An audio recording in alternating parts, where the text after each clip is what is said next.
السلام علیکم ورحمۃ اللہ وبرکاتہ، بسم اللہ الرحمن الرحیم۔ مصر کے شہر اسوان میں ایک تاجر رہتا تھا۔ وہ تاجر نام کا تاجر تھا، لیکن اس کا کردار کسی ولی اللہ سے کم نہیں تھا۔ لوگ اس کو اپنی نظروں میں اللہ کا فرشتہ سمجھتے تھے۔ وہ 5 وقت کا نمازی تھا۔ غریبوں مسکینوں کی مدد کرنا اور بے شمار صدقات دینا اس کی خاصیت میں تھا۔ اور نہ صرف اسوان شہر بلکہ مصر کے بڑے بڑے شہر منصورہ، قاہرہ، اسکندریہ اور دیگر شہروں میں اس کی وجہ شہرت یہ بنی تھی کہ اس نے مصر کے بڑے بڑے شہروں میں بے شمار مساجد، مدرسے اور درسگاہیں بنوائی تھی۔ اسی تاجر کی بنائی گئی مدرسوں میں ہزاروں کی تعداد میں طالب علم تعلیم سے روشناس ہوتے۔ اس تاجر کے بنائے گئے مدرسے عام مدرسے نہیں ہوتے تھے، بلکہ اس کے بنائے گئے مدرسے میں فلسطین اور شام سے امام بلوائے جاتے جو ان بچوں کو تعلیم کی روشنی سے منور کرتے۔ وقت گزرتا گیا اور وہ تاجر اللہ کے راستے میں خرچ کرنے میں اتنا مشہور ہوا کہ اس کی سخاوت اور زندہ دلی کے قصے بڑے بڑے بادشاہوں اور سلطانوں تک پہنچنے لگے۔ حتیٰ کہ اس کی سخاوت سے مشہور ہو کر بڑے بڑے بادشاہ اور وزیر اس سے ملنے کے لیے جاتے تھے۔ لیکن ایک راز جو کہ صرف وہی تاجر جانتا تھا، وہ اس راز کے بارے میں اس نے کسی کو نہیں بتایا تھا۔ وہ راز یہ تھا کہ اس تاجر نے اپنی زندگی میں سینکڑوں کی تعداد میں بڑی بڑی اور اعلیٰ قسم کی مساجد بنوائے، لیکن اس کی صفت میں شامل تھا کہ وہ کسی مسجد میں پاؤں نہیں رکھتا تھا۔ وہ 5 وقت کا نمازی تھا، تہجد باقاعدگی سے ادا کرتا تھا، اس کی ساری ساری رات عبادت میں گزر جاتی، لیکن اس نے اپنی زندگی میں کبھی مسجد میں پاؤں نہیں رکھا۔ اور اس بارے میں اس سے بڑے بڑے امام اور علماء پوچھتے تھے کہ آخر اے نوجوان، اس کے پیچھے کیا راز ہے؟ تمہیں اللہ تعالیٰ نے بے انتہا دولت سے نوازا اور تم نے اس دولت کو اللہ کی راہ میں خرچ کر دیا۔ تم نے بڑے بڑے مدرسے بنائے، بڑی بڑی درسگاہیں بنوائی، بڑی بڑی مساجد بنوائی، لیکن تم مسجد میں کیوں نہیں جاتے؟ حتیٰ کہ تم 5 وقت کے نمازی ہو، روزے بھی رکھتے ہو، تہجد بھی پڑھتے ہو۔ تو اس سوال کو سن کر رونے لگ جاتا، حتیٰ کہ اتنا غمگین ہو جاتا کہ اس کی آنکھوں سے آنسو نکلنے لگ گئے۔ اور وہ راز اس کے دل میں آج تک موجود تھا، اور اس راز کے بارے میں اس نے کسی کو نہیں بتایا، حتیٰ کہ اس نے اسوان شہر کے مرکز میں ایک دفعہ بہت بڑی مسجد تعمیر کروائی، اور اس مسجد کو تعمیر کرنے میں اس وقت کے تقریباً 5 لاکھ سونے کے سکے خرچ ہوئے۔ لیکن جب مسجد کا افتتاح ہونے لگا تو امام صاحب نے شرط رکھی کہ اگر وہ تاجر اس کی افتتاحی میں شامل نہیں ہوگا تو اس مسجد کی افتتاحی تقریب نہیں ہوگی۔ لیکن پھر بھی اس نوجوان نے امام صاحب کو اس بات پر راضی کر لیا کہ میں مسجد میں داخل نہیں ہو سکتا۔ وہ بہت غمگین ہو گیا تھا، حتیٰ کہ روایات میں ملتا ہے کہ اس موقع پر وہ 1 مہینے تک گمنامی کی زندگی میں چلا گیا تھا۔ 1 مہینے کے بعد ہی وہ جنگل سے واپس لوٹا تھا۔ وقت گزرتا رہا اور اپنی سخاوت اور اللہ کی راہ میں خرچ کرنے پر بہت مشہور ہو گیا۔ ایک دفعہ سلطان صلاح الدین ایوبی رحمۃ اللہ علیہ دربار میں موجود تھے۔ سلطان صلاح الدین ایوبی رحمۃ اللہ علیہ نے اپنے ایک وزیر کو کہا، مصر کے جتنے بھی بڑے بڑے تاجر ہیں ان کی ایک فہرست تیار کرو تاکہ ہم ان تاجروں کو مالی طور پر کچھ سہولیات دے سکیں، کیونکہ تاجر ہی ایک سلطنت کی بہت بڑی بنیاد ہوتے ہیں۔ اگر ہمارے ملک کی تجارت بہتر رہی تو ہمارا ملک ہر قسم کی مشکلات کا سامنا کر سکتا ہے۔ وزیر نے 1 ہفتے کا سلطان صلاح الدین ایوبی سے وقت مانگا اور 1 ہفتہ گزر گیا۔ وزیر چند ایک تاجروں کے نام لے کر سلطان صلاح الدین ایوبی رحمۃ اللہ علیہ کے سامنے حاضر ہوا۔ سلطان صلاح الدین ایوبی رحمۃ اللہ علیہ نے وزیر کو کہا کہ ایک ایک تاجر کا نام لو اور ساتھ میں یہ بھی بتاتے جاؤ کہ اس تاجر کے پاس کتنے دولت ہے، اور اس کے مصر کے کن کن شہروں اور بازاروں میں کاروبار ہے، اور اس کو تجارت کرنے میں کون کون سی مسائل کا سامنا ہے۔ وزیر نے تحریر پڑھنا شروع کر دی۔ تھوڑی دیر گزری کہ وزیر نے کہا، حضور، جب میں یہ ساری معلومات اکٹھی کر رہا تھا، میں تاجروں کے وسائل اور ان کی مسائل اور ان کی مالیات کے بارے میں معلوم کروا رہا تھا، تو مجھے اسی دوران ایک تاجر کا پتہ چلا جس نے مجھے حیران کر رکھ دیا۔ سلطان صلاح الدین ایوبی رحمۃ اللہ علیہ نے حیرانگی کے ساتھ چہرہ اپنے وزیر کی طرف موڑا اور پوچھا، آخر تمہیں اس تاجر نے کیوں حیران کر دیا؟ اس تاجر میں آخر ایسی کون سی بات ہے؟ اس نے کہا، حضور، یہ تاجر کوئی عام انسان نہیں بلکہ اپنے آپ میں ایک فرشتہ ہے۔ سلطان معظم، اس بندے نے اپنی کم عمر جوانی میں سینکڑوں کی تعداد میں مصر کے بڑے بڑے شہروں میں مساجد تعمیر کی، بڑے بڑے مدرسے بنوائے، بے شمار درسگاہیں بنوائی، لیکن اس تاجر کے بارے میں بہت مشہور ہے کہ یہ تاجر مسجد کے اندر قدم نہیں رکھتا۔ بڑے بڑے علماء نے، بڑے بڑے بادشاہوں نے اس سے اس راز کے بارے میں پوچھا، لیکن اس نے آج تک اس راز کے بارے میں کسی کو نہیں بتایا۔ سلطان معظم، یہ بہت بڑا راز ہے جس کے بارے میں یہ کسی کو نہیں بتانا چاہتا۔ حضور، پریشانی کی بات تو یہ ہے کہ ایک نوجوان جس نے بے شمار مساجد تعمیر کرائی، جس کو تعمیر کرانے میں اس نے اپنی ساری زندگی کی جمع پونجی لگا دی، 5 وقت کی نماز ادا کرتا ہے، تہجد کی نماز بھی پڑھتا ہے، لیکن آخر وہ مسجد میں کیوں نہیں جاتا؟ آخر اس کے پیچھے کیا راز ہو سکتا ہے؟ تو سلطان صلاح الدین ایوبی رحمۃ اللہ علیہ نے وزیر کو کہا اس تاجر کو جا کر کبھی ملو اور اس سے اس راز کے بارے میں پوچھو۔ تو وزیر مسکرانے لگا اور کہا حضور جب اس تاجر نے اس راز کے بارے میں بڑے بڑے بادشاہوں اور دیگر وزیروں کو نہیں بتایا تو وہ مجھے کیسے بتا سکتا ہے؟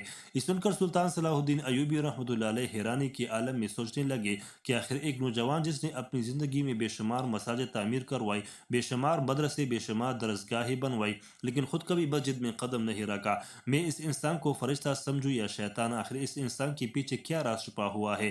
سلطان صلاح الدین ایوبی رحمۃ اللہ علیہ نے وزیر کو حکم دیا کہ اس تاجر کی طرف خود چل کر جاؤ اور اسے جا کر میرا پیغام دو کہ تمہیں سلطان صلاح الدین ایوبی رحمۃ اللہ علیہ اپنے دربار میں بلا رہے ہیں۔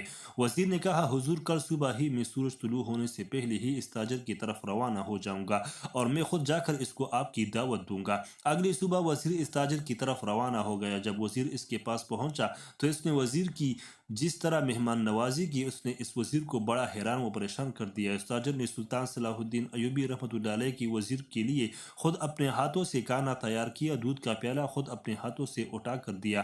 وزیر جانتا تھا کہ یہ آدمی اگر چاہے تو اپنے ساتھ بڑی تعداد میں ملازم رکھ سکتا ہے، لیکن یہ اتنا نیک دل ہے کہ مجھے سلطان صلاح الدین ایوبی رحمۃ اللہ علیہ کی وزیر ہونے کے ناطے بے انتہا عزت سے نواز رہا ہے۔ وہ وزیر اس سے بڑا متاثر ہوا، سلطان صلاح الدین ایوبی رحمۃ اللہ علیہ کو آ کر پیغام دیا اور کہا حضور اس نے کہا ہے کہ ایک قبیلے میں ایک مدرسہ بنوا رہا ہوں اور اس مدرسے کو تعمیر کرنے کے لیے چھوٹے چھوٹے پتھروں کی ضرورت ہے اور قبیلے کے ساتھ ہی بڑے بڑے پتھر موجود ہیں، لہٰذا ان پتھروں کو توڑ کر شام کو فارغ ہوتے ہی آپ کی طرف وہ سفر شروع کر دے گا۔ یہ سن کر سلطان بڑا حیران ہوا کہ مصر کا اتنا بڑا تاجر ہونے کے بعد بھی وہ خود مدرسے کو بنانے کے لیے اپنے ہاتھوں سے پتھر توڑے گا۔ یہ سوال سلطان صلاح الدین ایوبی رحمۃ اللہ علیہ کے لیے حیران کن تھا، کیونکہ جب ایک انسان کے پاس اتنی دولت ہو کہ اس کے پاس بڑے بڑے وزیر خود جا کر ملاقات کرتے، جس نے اپنی زندگی میں سینکڑوں کی تعداد میں مساجد، سینکڑوں کی تعداد میں درسگاہیں بنوائی، سینکڑوں کی تعداد میں مدرسے بنوائے اور وہ اس کے بعد بھی مصر کا سب سے بڑا تاجر تھا، تو پھر ایسے انسان میں تھوڑا بہت تو غرور ہونا چاہیے تھا، لیکن اس انسان نے اپنی غرور اور اپنی انا کو مٹی میں ملا کے رکھ دیا۔ اگر وہ چاہے تو اس مدرسے کو بنانے کے لیے کسی ملازم کو بیچ کر سلطان کی طرف اسی وقت روانہ ہو سکتا تھا، لیکن اس نے وقتی سلطان کو انتظار کرانے کی درخواست کی اور خود کے لیے پتھر توڑنے لگا۔ اگلی صبح سلطان صلاح الدین ایوبی رحمۃ اللہ علیہ کو سپاہی نے آ کر خبر دی حضور آپ کے دروازے پر ایک عام آدمی جس نے ایک گندی سی گدری پہنی ہوئی ہے حاضر ہوا ہے۔ یہ سن کر سلطان صلاح الدین ایوبی رحمۃ اللہ علیہ نے حکم دیا کہ اس آدمی کو آنے دو۔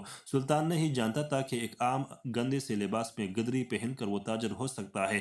جیسے ہی محل کے اندر وہ تاجر داخل ہوا تو اس کو دیکھ کر وزیر نے کہا یہ وہی تاجر ہے جس کو آپ نے اپنے دربار میں بلایا تھا۔ جب سلطان صلاح الدین ایوبی رحمۃ اللہ علیہ نے اس کا لباس دیکھا تو کہا اے نوجوان، آخر اس عام اور سادے سے لباس میں میری عدالت میں حاضر ہونے کی کیا ضرورت پیش آئی، یا اس کے پیچھے بھی کوئی اور راز ہے؟ تو وہ مسکرانے لگا اور کہا حضور اگر میں اپنے لباس اور اپنے اصل حلیے میں اپنے گھر سے نکلتا تو راستے میں مجھے بے شمار راستوں پر لوگوں کی دل آزاری نہ کرنے کے لیے رکنا پڑ جاتا، اور مجھے یقین تھا کہ اگر میں اپنے اصل حلیے میں آتا تو مجھے آتے آتے ایک مہینہ لگ جاتا۔ سلطان صلاح الدین ایوبی سمجھ چکے تھے کہ آخر ایک تاجر سے لوگ اتنا کیوں محبت کرتے ہیں۔ سلطان صلاح الدین ایوبی رحمۃ اللہ علیہ نے اس کو تحفے میں ایک شاہی لباس دیا اور حکم دیا کہ اس کو پہن کر میرے سامنے حاضر ہو۔ وہ نوجوان کمرے میں گیا، شاہی لباس پہن کر سلطان صلاح الدین ایوبی رحمۃ اللہ علیہ کے پاس آ کر کھڑا ہو گیا۔ سلطان صلاح الدین ایوبی رحمۃ اللہ علیہ نے حکم دیا کہ تم میرے پاس آ کر بیٹھو۔ وہ نوجوان جھجکنے لگا اور کہا حضور آپ وقت کے سلطان ہو اور وہ بھی سلطان صلاح الدین ایوبی، میں آپ کے سامنے کھڑا نہیں ہو سکتا، آپ کے پاس کیسے بیٹھ سکتا ہوں؟ تو سلطان نے اس کے بازو سے پکڑتے ہوئے کہا اے نوجوان، تم جیسے نوجوانوں کی جگہ تو ہمارے دل میں ہے، تم جیسے نوجوان بے شک روحانی موت تو مر جاتے ہیں لیکن تاریخ میں ہمیشہ ہمیشہ کے لیے زندہ رہتے ہیں۔ وہ نوجوان سلطان صلاح الدین ایوبی رحمۃ اللہ علیہ کے پاس بیٹھ گیا۔ سلطان اور اس نوجوان نے ساتھ مل کر کھانا کھایا اور پھر سلطان صلاح الدین ایوبی رحمۃ اللہ علیہ نے اس سے سوال کیا اور کہا میں نے مصر کے بڑے بڑے تاجروں کے ساتھ اپنے وزیر کو معلومات نکالنے کا حکم دیا، تو میرے وزیر نے بڑے بڑے تاجروں کا ذکر کیا اور جب تمہارا ذکر کیا تو اس کے چہرے پر ایک سوال سا اٹھا اور اس کے ساتھ میں حیرانگی تھی۔ میں نے اس سے وجہ پوچھی تو اس نے مجھے بتایا کہ حضور اس تاجر نے اپنی زندگی میں بے شمار مساجد بنائے، بے شمار سینکڑوں کی تعداد میں مدرسے بنوائے، بے شمار درسگاہیں بنوائے، اور ایک ایک مساجد پر اس نوجوان نے لاکھوں کی تعداد میں سونے کے سکے خرچ کر دیے۔ لیکن اس نوجوان کی ضد ہے کہ یہ اپنی زندگی میں کبھی بھی مسجد کے اندر داخل نہیں ہوتا، یہ 5 وقت کی نماز اپنے کمرے میں ادا کرتا ہے، تہجد بھی اپنے گھر میں ہی ادا کرتا ہے، لیکن مسجد کبھی نہیں جاتا۔ اے نوجوان، آخر بتاؤ اس کے پیچھے کیا راز ہے؟ تم مسجد میں کیوں نہیں جاتے؟ اور دوسرا میرا یہ سوال ہے کہ بے شک اگر وہ کہ سلطان کے پاس اتنا بڑا خزانہ ہوتا اور اگر وہ بھی اتنے مساجد، مدرسے اور درسگاہیں بنواتا تو شاید وہ خزانہ بھی کم پڑ جاتا، تو تمہارے پاس اتنی دولت کیسے آئی؟ تم نے اتنا سب کچھ کرنے کے بعد بھی تمہارا مصر کے سب سے بڑے تاجر میں شمار ہوتا ہے۔ یہ سن کر اس نے کہا، حضور، یہ میرا اور میرا اللہ کے درمیان ایک بہت بڑا راز ہے، اور اس راز کے بارے میں پوچھنے والا کوئی عام انسان نہیں۔ حضور، میرے آپ سے درخواست ہے کہ آپ اس راز کو راز ہی رہنے دیں۔ یہ سن کر سلطان صلاح الدین ایوبی رحمۃ اللہ علیہ نے کہا، اگر میں آج خاموش ہو گیا تو یہ راز تمہارے سینے میں دفن ہو جائے گا اور اس کے بارے میں کسی کو نہیں پتہ چلے گا، لیکن راز کو ہمیشہ راز نہیں رہنا چاہیے، وقت آنے پر اس راز کو ایک حقیقت بن کر کھل جانا چاہیے تاکہ اس راز کے چھپے ہوئے سبق کو لوگ حاصل کر سکے۔ یہ سن کر وہ نوجوان بڑا حیران ہوا اور کہا، حضور، مجھے وقت کے بڑے بڑے بادشاہوں اور وزیر نے یہ سوال کیا، لیکن میں نے اس راز کے بارے میں کسی کو نہیں بتایا، لیکن اس وقت میرے سامنے کوئی عام انسان نہیں بلکہ وقت کا سلطان صلاح الدین ایوبی بیٹا ہے۔ میرے سلطان کے لیے میری جان بھی حاضر، میری ساری دولت، سب کچھ قربان ہے، تو یہ پھر راز کیا رہے گا؟ حضور، اگر میں نے آپ کو اس راز کے بارے میں نہیں بتایا تو آپ میرے دل میں چھپے اس راز کے بارے میں جان لیں گے، اور اس سے بہتر ہے کہ میں خود ہی آپ کو اس کے بارے میں بتا دوں۔ سلطان صلاح الدین ایوبی رحمۃ اللہ علیہ مسکرانے لگے اور کہا، پھر بتاؤ، آخر تمہارے دل میں اتنی زیادہ مساجد بنانے کا شوق کیسے پیدا ہوا؟ تمہارے پاس اتنی زیادہ دولت کیسے آئی اور تم اتنے بے شمار مساجد بنانے کے بعد بھی مسجد میں کیوں نہیں جاتے؟ تو یہ سن کر وہ نوجوان رونے لگا، اس کی آنکھوں سے آنسو ٹپکنے لگے اور کہا، حضور، آج سے تقریباً 20 سال پہلے، تقریباً میں اس وقت 16 سال کی عمر کا تھا، میرے بابا بھی ایک چھوٹے تاجر تھے، میں نے اپنے بابا سے تجارت کے بارے میں سیکھ لیا اور میرے بابا میری 16 سال کی عمر میں اس دنیا سے چل بسے تھے۔ میرے بابا کے جانے کے بعد میں نے اپنے بابا کا سارا کاروبار سنبھال لیا، لہٰذا میں کم عقل اور کم تجربے کار تھا، میں خود ہی قافلوں کے ساتھ جاتا اور جا کر بازار میں خود سامان بیچتا اور خود اپنے کاروبار کو سنبھالتا۔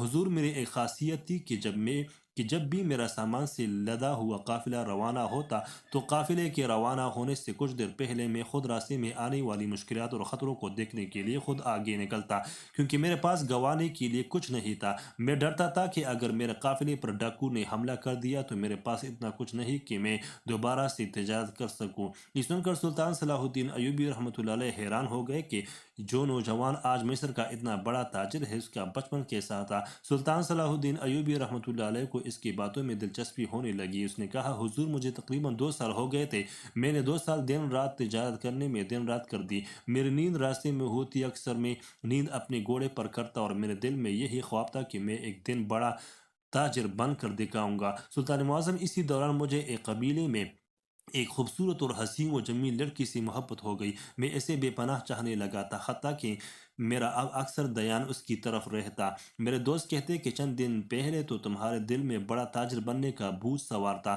اب تمہارا دھیان کہاں رہتا ہے؟ لیکن اس بات کے بارے میں نے کسی کو نہیں بتایا۔ حضور، وہ لڑکی بہت ہی خوبصورت اور حسین و جمیل تھی، محبت ہونے کے ساتھ مجھے اس کے جسم کی چاہت ہونے لگی۔ ایک دن میں نے اس لڑکی کو پیغام لکھا کہ تمہارے قبیلے کے ساتھ کڑا ایک پرانا قلعہ جو کہ اب کھنڈر بن چکا ہے، تم مجھے وہاں آ کر ملو، میں تمہیں پانا چاہتا ہوں۔ وہ جوانی اور بچپن کا ملا ہوا دوڑتا، میں نہیں جانتا تھا کہ یہ بہت بڑا گناہ ہے۔ ایک دن میں نے اسے چٹھی لکھی اور پھر ایک دن میں اپنے قافلے کے ساتھ جا رہا تھا، قافلہ میرا تقریباً 5 میل پیچھے تھا اور میں آگے آگے 2-3 سپاہیوں کے ساتھ جا رہا تھا۔ اچانک میں دیکھتا ہوں کہ ایک نوجوان حسین و جمیل لڑکی میرے گھوڑے کے آگے آ کر کھڑی ہو جاتی ہے، میں بڑا حیران ہو جاتا ہوں، میں اپنے گھوڑے کو روک کر دیکھتا ہوں اور گھوڑے سے اتر کر ایک جلتی ہوئی شمع اس کے پاس لے کر جاتا ہوں تو دیکھ کر میرے پیروں تلے زمین نکل جاتی ہے۔ میں دیکھتا ہوں کہ یہ وہی لڑکی ہے جس سے میں ٹوٹ کر محبت کرتا ہوں۔ میں نے اس سے پوچھا، تم یہاں کیسے؟ میں نے تو تمہیں فلاں جگہ پر ملنے کے لیے کہا تھا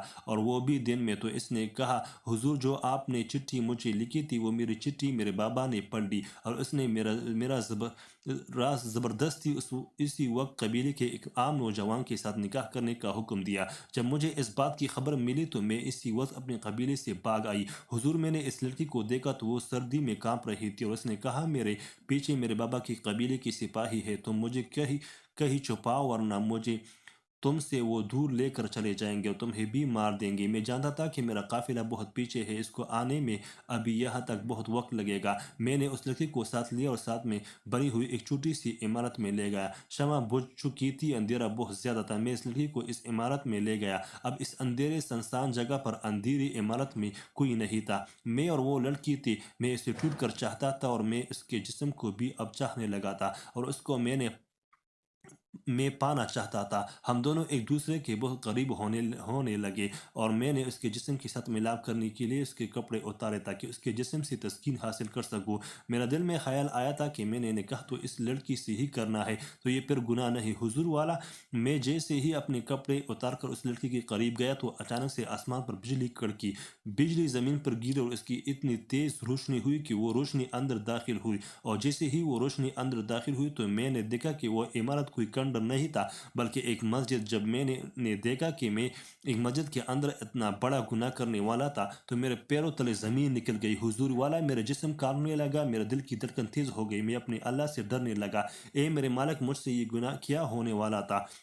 حضور، میں نے اسی وقت اس لڑکی کو چادر میں لپیٹا، اپنا لباس پہنا اور اس کو گھوڑے پر بٹھا کر قبیلے کے سردار کے پاس لے گیا اور کہا اگر تم نے اس لڑکی کے ساتھ ذرا بھی زیادتی کی تو میں سارے قبیلے کو انتقام میں جلا دوں گا، لہٰذا چند دنوں کے بعد میں تمہارے پاس آؤں گا اور اس نے نکاح کر کے تم سے لے جاؤں گا۔ حضور، میں اس لڑکی کو وہاں چھوڑ کر اپنے گھر میں گیا۔ میں نے قافلے کو وہیں پر روک دیا۔ ساری رات میں نے روتے روتے گزار دی اور میرے دل میں یہی خوف آ رہا تھا کہ اے میرے مالک، مجھ سے اتنا بڑا گناہ ہونے والا تھا۔ اسی رات روتے روتے مجھے نیند آ گئی۔ رات کو میں خواب میں دیکھتا ہوں کہ میرے بابا مجھے کہتے ہیں بیٹا، بے شک تم سے غلطی ہوئی لیکن ایک حادثہ تھا، لہٰذا تم اپنے دل کا بوجھ ہلکا کرنے کے لیے اپنے کاروبار سے ایک مسجد بنا لو تاکہ تمہارا دل ہلکا ہو جائے۔ حضور، میں نے اگلے دن ہی رقم جوڑنا شروع کی اور چند ماہ کے اندر اندر میں نے اپنے گاؤں میں مسجد بنوا دی، لیکن میرے دل میں ابھی وہی ڈر تھا۔ جب بھی میں مسجد کو دیکھتا تو مجھے دل میں خوف آتا ہے اور میں خود کو بری نظر سے دیکھتا اور کہتا کہ میرے اوقات اس مسجد کے اندر داخل ہونے کی نہیں۔ حضور، میں نے جب وہ مسجد تعمیر کرائی تو اللہ تعالیٰ نے میرے کاروبار میں اتنی برکت کر دی کہ اب میں ایک مسجد سے دوسری مسجد بنانے لگا اور مجھے مساجد بنانے کا اتنا شوق ہوا کہ میں اپنی تجارت کے سارا منافع مسجد کی تعمیرات میں لگانے لگا۔ وقت کے ساتھ ساتھ میرا کاروبار بڑھتا گیا اور میں چند سالوں میں بہت بڑا تاجر بن گیا۔ اللہ نے میرے کاروبار میں برکت ڈال دی اور اب نہ صرف میں مساجد بنواتا بلکہ بڑے بڑے مدرسے اور درسگاہیں بنوانے لگا۔ وقت گزرتا رہا، میں مسجدیں بنواتا گیا اور اللہ تعالیٰ میرے کاروبار میں برکت ڈالتا گیا اور چند ہی سالوں میں مصر کا بہت بڑا تاجر بن گیا۔ حضور، میں مسجد کے اندر نہ داخل ہونے کی وجہ سے بڑی وجہ یہی تھی کہ میں نے اپنی زندگی میں سینکڑوں کی تعداد میں مساجد بنائی، لیکن جب بھی میرا دل کرتا کہ میں مسجد کے اندر جاؤں اور اپنے رب سے معافی مانگوں تو پھر میرے دل میں وہی خیال آ جاتا اور میں اپنے آپ سے کہتا ہوں کہ میں کس منہ کے ساتھ مسجد کے اندر داخل ہوں گا؟ یہ کام کافر بھی نہیں کر سکتا، کوئی ظالم بھی نہیں کر سکتا۔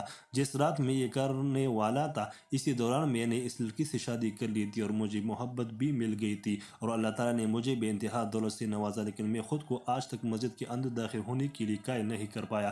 یہ سن کر سلطان صلاح الدین ایوبی رحمۃ اللہ علیہ نے اس نوجوان کو کہا بے شک تم سے بہت بڑا گناہ ہونے والا تھا اور بہت پاک جگہ پر، لیکن اللہ تعالیٰ نے تمہاری نیکی دیکھی اور تمہیں اس گناہ کرنے سے روک دیا، لہذا تم اب بھی اور اسی وقت مسجد میں جاؤ اور جا کر اللہ سے معافی مانگو۔ کہیں ایسا نہ ہو کہ تمہیں ڈرتے ڈرتے موت آ جائے اور قیامت کے دن اللہ تم سے سوال کرے کہ نوجوان، تم نے اپنی زندگی میں بے شمار مساجد تو بنوائے لیکن کبھی مسجد میں قدم نہیں رکھا، تو تم کس منہ سے جنت میں داخل ہوگے؟ تو کیا تم اپنے اللہ کے اس سوال کا جواب دے پاؤ گے؟ کیا تم اس اعمال کے ساتھ جنت میں داخل ہو پاؤ گے؟ یہ سن کر وہ نوجوان بے حد رونے لگا اور اسی وقت اس نے دوڑ لگا دی اور جا کر مسجد میں سجدے کے بل گر پڑا اور اللہ سے معافی مانگنے لگا۔ اور اسی طرح سلطان صلاح الدین ایوبی رحمۃ اللہ علیہ کی عقل مندی اور دین اسلام کی بنیادی علم کی وجہ سے اس نوجوان نے اپنے دل کا راز بتا دیا، جو راز بڑے بڑے بادشاہ بھی حاصل نہیں کر پائے تھے، اور پھر سلطان نے اس کو سیدھی راہ دکھائی جس پر عمل پیرا ہو کر وہ تاجر دنیا اور آخرت دونوں میں کامیاب ہو جائے گا۔